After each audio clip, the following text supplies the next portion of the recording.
Yeah. Or Yes. I used to think when I first got arrested, I had a lot of faith in the system, and I thought because of my actions in my case that I would somehow get justice and that somehow, some way, the truth would come out.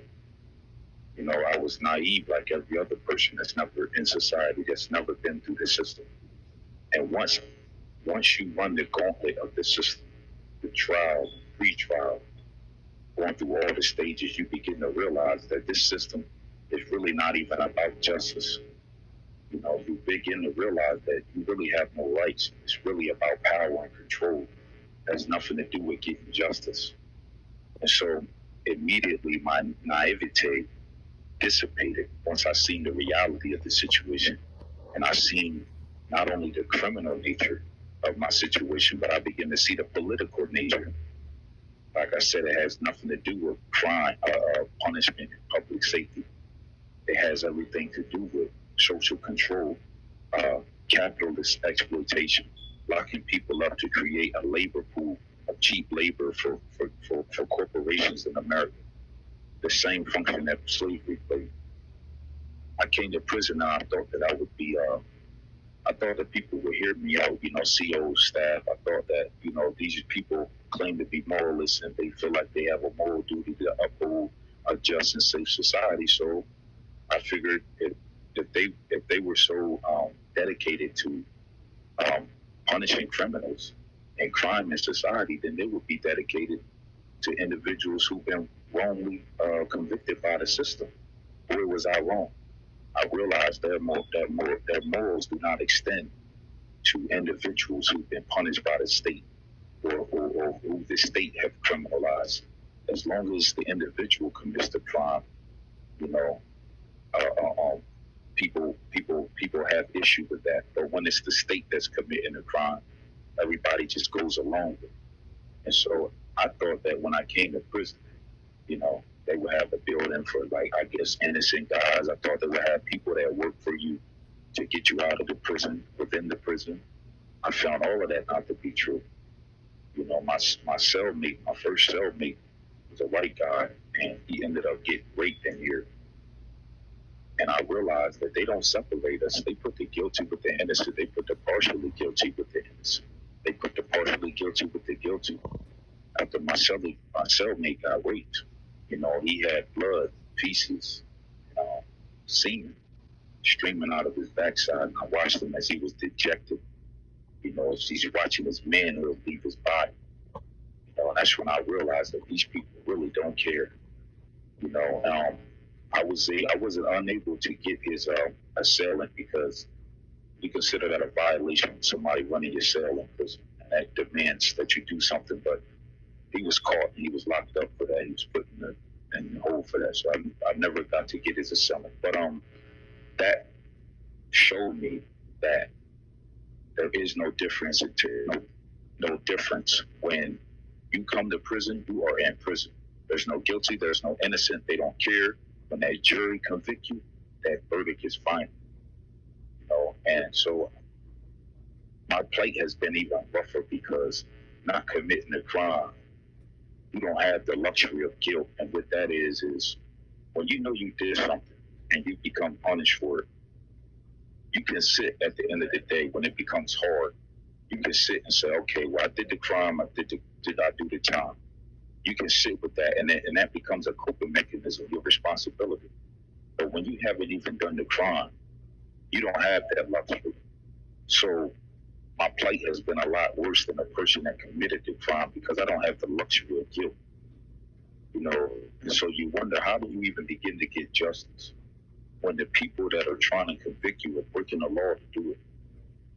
You know, I realized that poverty poverty is the first crime, like I always say.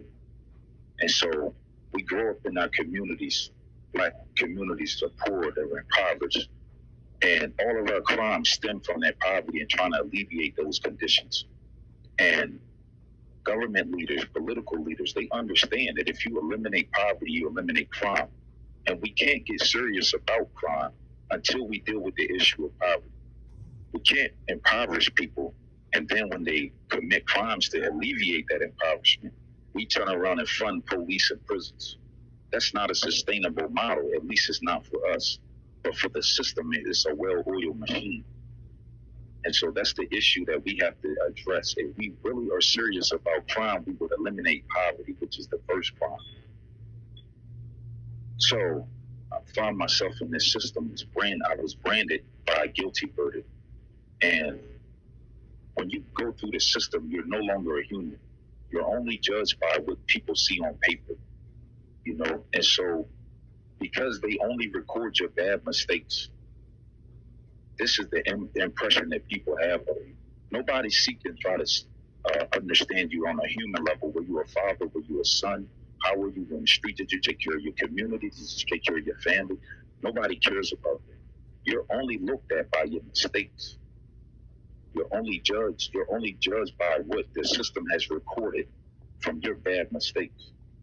You know, and it's really is a traumatic experience, because it's like I'm crying, saying, "Hey, look at me! I'm a good father. I'm a good husband. I'm a good son. I'm a good family member." Nobody cares about that. The only thing they see is you are a criminal. You committed a crime. You deserve to be punished. And so that punishment extends to more punishment when you get to prison. You know, we send people to prison to punish them. When you go to prison, that's being removed from society. That's society saying, we are rejecting you. You are no longer fit for civil society, so we're putting you in prison. You know, that in itself is the punishment. But prison officials turn around and punish you even more, because they feel they have a duty. Like, locking you up ain't enough. Putting you in prison isn't enough. Removing you from society isn't enough. They feel like it's their duty to punish you while you're here. They don't care about your story. They don't care what got you here. You know, and it's you know, I've realized what the power of power. When people get a little power, they get intoxicated by it, and they turn into sadists, and they begin punishing for sport, especially when you're a person of color. So all of these things I've learned by being in the system, it has shifted my perspective of the system. It has nothing to do with public safety. It's the power dynamic. It's the politics involved. It's the socialized control of the same racial group that's been controlled in this country since the inception of this country.